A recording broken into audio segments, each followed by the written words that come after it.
మన ఛత్రపతి శివాజీ మహారాజ్ జయంతి సందర్భంగా దేశ ప్రజలందరికీ కూడా మరి ముఖ్యంగా మహేశ్వరం నియోజకవర్గంలో బడంగపేట మున్సిపల్ కార్పొరేషన్ ప్రజలందరికీ కూడా శివాజీ మహారాజ్ జయంతి శుభాకాంక్షలు తెలియజేస్తున్నాను. మరి ఈరోజు అల్మాస్గూడలో శివాజీ యూత్ అసోసియేషన్ వారి ఆధ్వర్యంలో గత కొన్ని సంవత్సరాలుగా ఇక్కడ శివాజీ విగ్రహాన్ని పెట్టి మరి ప్రతి సంవత్సరం తూచా తప్పకుండా ఈ కార్యక్రమాలు నిర్వహిస్తూ ప్రజలందరికీ కూడా ముఖ్యంగా యూత్కి ఒక మెసేజ్ ఇస్తున్నటువంటి ఈ యూత్ అసోసియేషన్ అభినందిస్తూ ఉన్నా. ఎందుకంటే ఈ జరుగుతున్న ఈ కాలంలో గతంలో చేసినటువంటి పోరాట ఫలితం ఏదైతే ఉందో అట్లాంటి మహనీయులని మర్చిపోకుండా ప్రతి సంవత్సరం గుర్తు చేస్తూ వాళ్ళ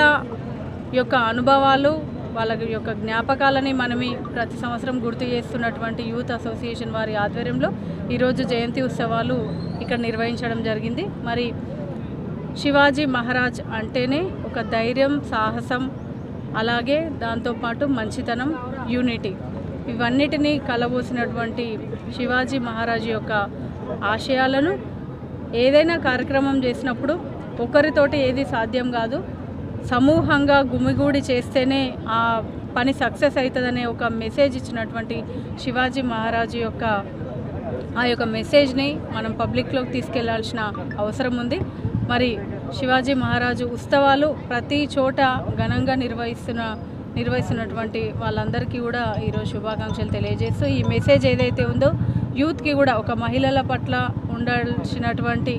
మంచి స్వభావము, గౌరవము అట్లాంటివి కూడా మన శివాజీ మహారాజ్ చిన్నతనంలోనే తన తల్లి దగ్గర నేర్చుకున్నటువంటి ఈ యొక్క అలవాట్లని మన యూత్ ఈ రోజులలో పాటించాల్సిన అవసరం తప్పకుండా ఉందని తెలియజేస్తూ మరి కార్యక్రమానికి నన్ను ఆహ్వానించినందుకు యూత్ సభ్యులందరికీ కూడా ధన్యవాదాలు తెలియజేస్తున్నాం. మరి ఈ కార్యక్రమానికి వచ్చినటువంటి గౌరవనీయులు మాజీ కార్పొరేటర్లు ఫ్లోర్ లీడర్ వంగేటి ప్రభాకర్ రెడ్డి అన్న గారికి, అలాగే మాధురి వీరకర్ణ గారికి, అలాగే శ్రీనివాస్ గౌడ్ అన్న గారికి, మరియు మహేందర్ అన్న గారికి, గోవర్ధన్ రెడ్డి అన్న గారికి, అలాగే రాఘవ అన్న గారికి, మరి ఇక్కడ విచ్చేసినటువంటి మీడియా మిత్రులు, పత్రికా సోదరులు, వారితో వచ్చినటువంటి